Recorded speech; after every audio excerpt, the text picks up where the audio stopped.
नमस्कार मित्रांनो, DIT चॅनलमध्ये आपले सर्वांचे स्वागत।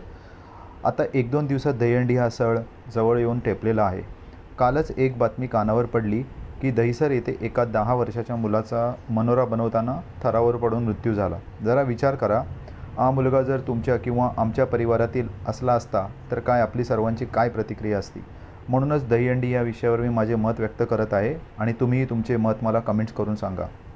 दिवसेंदिवस दहीहंडी हा सणासारखा न साजरा करता त्याचे रूपांतर पूर्णपणे अर्थकारणाकडे गेले आहे।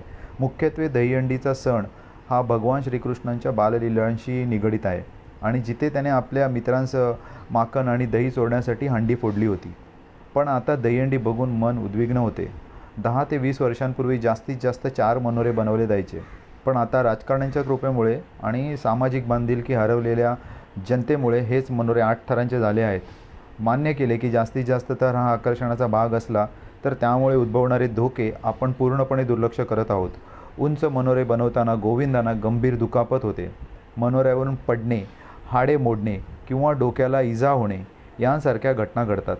दुसरी महत्त्वाची गोष्ट म्हणजे गर्दीमुळे होणारा त्रास, ज्यामुळे गोंधळ, चेंगराचेंगरी आणि रस्त्यावरची वाहतूक कोंडी हे प्रकार कायम बघितले जातात। मोठ्या प्रमाणात ध्वनी प्रदूषण असते, ज्याचा परिणाम विशेषतः वृद्ध आणि लहान मुले यांच्यावर होऊ शकतो।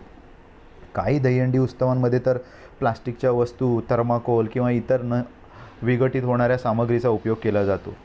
या स्पर्धांमध्ये मोठ्या बक्षिसाच्या रकमेची घोषणा केली जाते आणि ह्या बक्षिसांच्या लालसेपोटी गोविंदा पथक अतिरिक्त जोखीम घेतात आणि काही गोविंदांना आपला प्राण गमवावा लागतो।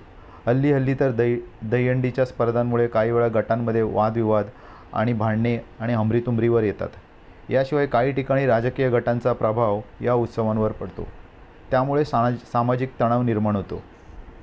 असो, माझे नम्रपणे सर्वांना असे निवेदन आहे की कमीत कमी खालील उपाययोजना सरकारने अंमलात आणल्या पाहिजेत।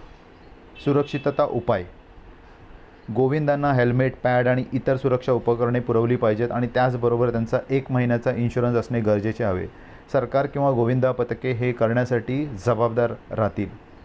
2. ध्वनी प्रदूषण नियंत्रण: आवाजाची मर्यादा 100 डेसिबलच्या वर नको।